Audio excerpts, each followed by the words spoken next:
Sporting my wild child mask and armed with 2 doses of the Pfizer vaccine, I made my way to Philadelphia for my first appearance at the Stanek Gallery in over a year. Their new show is called Intimate Spaces and showcases work by James Brantley, Kathy Putnam, and Tracy Ziegler. Hi, I'm Catherine Stanek, owner of Stanek Gallery. I'm here at our opening of Intimate Spaces. Strange times we live in these days. Kathy, James, and Tracy are all 3 graduates of Pennsylvania Academy of Fine Arts here in Philadelphia. I'd like to showcase the work of some strong graduates. During the May months when the Academy's graduating some new artists out of their programs. So these are 3 artists that have been through the programs in different contexts and different years. Kathy is the most recent of those 3. I got a chance to interview all 3 of these artists by phone. My name is Kathy Putnam. I live in Philadelphia. I grew up painting and drawing, and I always thought that I would be an artist when I grew up. But I majored in English literature, and I worked on Capitol Hill, and ended up in a long career in finance. Though she had intermittently done a bit of painting over the years, the pull of art eventually became irresistible. In her 40s, she found herself at PAFA, and with the help of a teacher, changed her approach to making art. D.A. William. I really considered him a mentor, and he had a class called Graphic Impulse. You were going to incorporate print materials into the work that you were doing. It just opened my mind and the way I viewed what a painting was and how I could express the subject without being stuck inside, this is what a nose looks like, this is what hair is supposed to look like. It did the very thing that I was always trying to will myself to do, make something figurative, but have it just hint at something. Using mixed media allowed me to do that. Because of the materials that I'm using, it goes through a whole evolution. It's like a person growing up, and it ends up being so vastly different than where I started.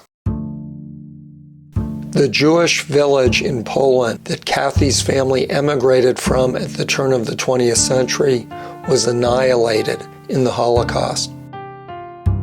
Her subject matter was informed by issues of migration and became more and more personal. We had adopted our 2 daughters from China. I felt so personally about these children who were being separated from their families because they were migrants seeking a better life. They weren't valued in the same way that an individual child in this country is valued, that it was something about the border and the nation that they came from. I looked at these children separated from their families and I thought, my girls could have been in that kind of situation. Every child should be able to take for granted that they're safe. That led me to paint about the internal imaginative world that children have. It always connected to my daughters. Searching the house at night because they can't go to sleep without their favorite toy, which is what my paintings of Hoppy the Rabbit are based on. Safe to Play was based on a photograph of my younger daughter hula hooping. I remember the day that she was doing it, and she just looked so powerful and completely engrossed in playing because she had her parents and her big sister with her. Crazy Hat Dress Up. It was based on a photograph of my older daughter in a kindergarten play. She was supposed to be a squirrel, so she had a hat that looked nothing like what I ended up painting. I loved the feel of whoever she was in that moment, the posture that somehow captures the moment. I never have a single narrative. I can see a child who is hiding, who is without a care in the world. She could be contemplative. She could be lots of different things. Kathy's process is very flexible. I add things and I subtract things. If I'm still asking myself in any fashion, is this done? It's not done. Because I arrive at a place with every painting where I just can look at it and say, that's it. 363 days, the number of days that I worked on it, I probably have 20 or 30 photographs of that painting at different points in time. I started it just before we all locked down. There was a photograph of my younger daughter, ballroom dancing class. They would wear little fancy dresses. They loved it. I put sneakers on the feet. I think it's a nod to the multiple identities that children feel as they're growing up. There might be joy in the paintings, but they're not, oh, I'm happy, everything is okay in the world, because there's struggle and things that children do worry about. My older daughter being a senior in high school and choosing to be remote all year because she wasn't comfortable going back. My younger daughter, who is an athlete, being deprived of playing sports. All of that arrested life was captured in that painting. Kathy, I love the playfulness, ingenuity, and above all, the empathy that comes out in your work. They're beautiful. My name is James Brantley, born here in Philadelphia, Pennsylvania in 1945. I attended the Pennsylvania Academy of Fine Arts starting in 63. In 64, I was drafted, and I went to Vietnam for a year, and also I toured America for another year. I was discharged, terrible word, in 1966, and I returned to the Academy from 67 to 71. In 1972, I began a career in public service at the Department of Juvenile Justice Division in Philadelphia at the Youth Study Center. And then I retired in 98 and began full-time painting. What do you paint with? I started off oil painting, but that's too slow for me. I need something a little quicker. So I switched to acrylics. It's been really good for me for the last, 20 years. Can you talk a little bit about the work that you're exhibiting? I have at least 11 paintings recent within the last 2 years. Most of my paintings are urban settings, buildings and people, but a large part of my work is paintings of skies, landscapes, where I used to go out with, of all people, Lou Sloan. He and I were up in the Catskills for a few summers, and we had a wonderful time there. But I do landscapes and portraits.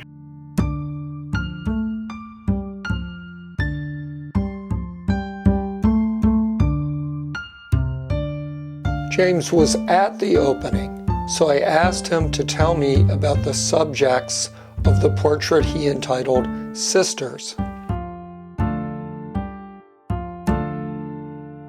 That's my granddaughters. They live in Chicago. They were just here. The one on the right is at Howard University, and the other will be going to Delaware. They're very musical. They've been trained with horns, keyboards.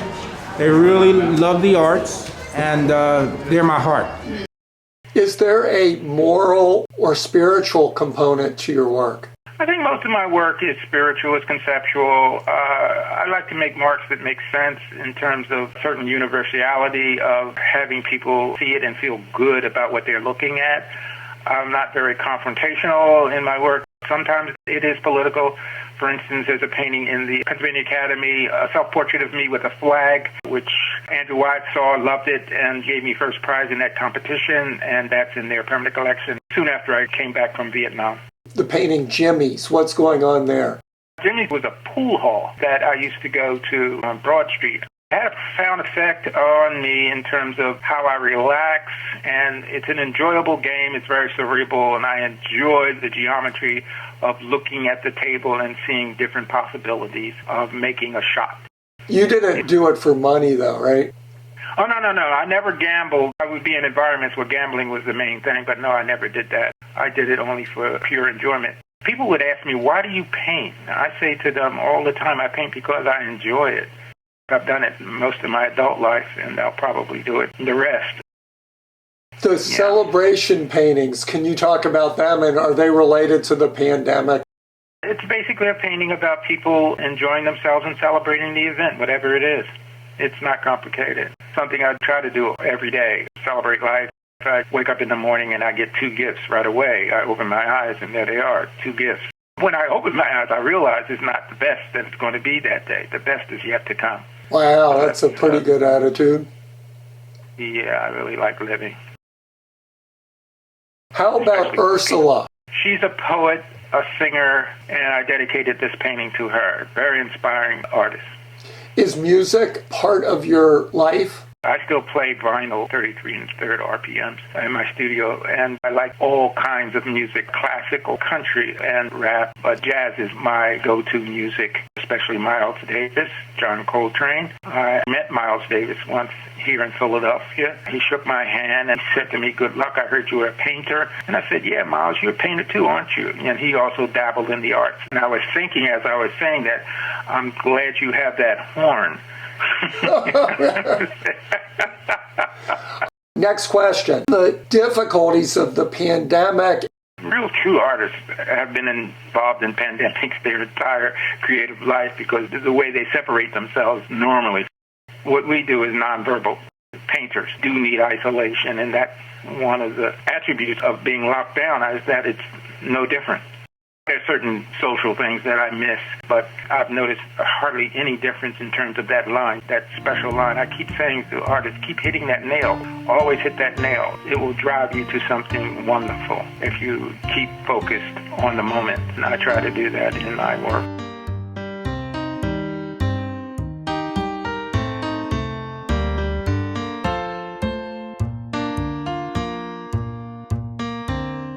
In way of introduction of artist Tracy Ziegler, let it be known that Stanek Gallery's resident art imitator picked one of her sculptures to become.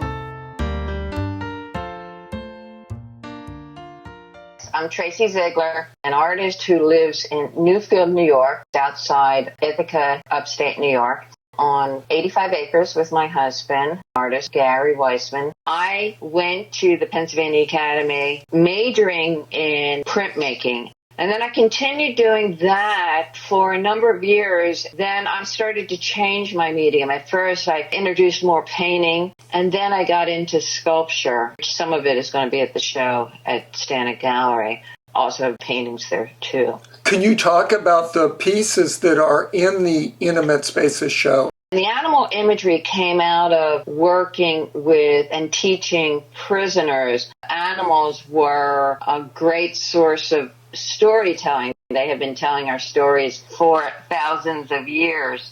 I took a lot of animal toys into prison, and that became my own imagery, too. I was very fascinated with creating stories using animals as the basis. The sculptural pieces are paper cast. It's a process borrowed from bronze casting. I started doing bronze casting about 5 years ago. Some of the pieces are made from the letters of prisoners. Some of them are just paper. And it all becomes archival because I use an archival glue that buffers the paper. Do you then paint them after they're cast? Yes, I seal them with an archival glue, and then I paint them, usually with an acrylic base, and then I work oils on top of it, or alkyds. I like alkyds because they dry quickly, and give it a sense of a patina, the same way that you would work a bronze with washes of color. You also have icon paintings. Right before COVID, I was doing these life-size animals, and I had just finished a 12-foot draft. Then when COVID came along, I realized that you needed this more intimate space. There was a certain amount of anxiety about what was going to happen, and I really wanted to work on more intimate things, 6 inches by 9 inches, giving honor to animals. Instead of saints, let's put animals in our icons. I had sketchbooks and sketchbooks of animals, so I took those drawings and created paintings out of them. They're not in an identifiable space. And for some reason, I like that ambiguity of space that I give to the creatures. Both animals and prisoners are often held in captivity, so there can be downside to an intimate space, right? I didn't really want to make a political statement saying that prisons are bad and zoos are bad. No living creature should be kept in a cage. I want to engage. When I go to prison, it's about engaging with a person there. And when I go to the zoo, it's about engaging with that animal. When you go to zoos, animals respond differently if you have a camera in front of your face or a sketchbook. And I've had animals come up to the bars and pose. I Google Earth where you live. It's deepest wilderness. Talk about intimate spaces. Is it just you and Gary and some wolverines? Yes. We have coyotes out here, bear out here. It's very remote. Both Gary and I have our own studios, private space from the world and from each other, 100 feet of thick woods between his studio and my studio.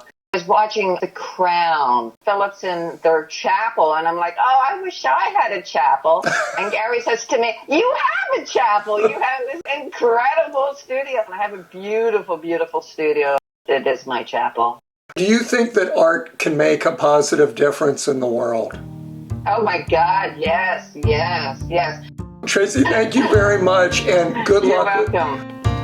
If the beauty and joyfulness of this show is any indication, I do believe we're in for better times.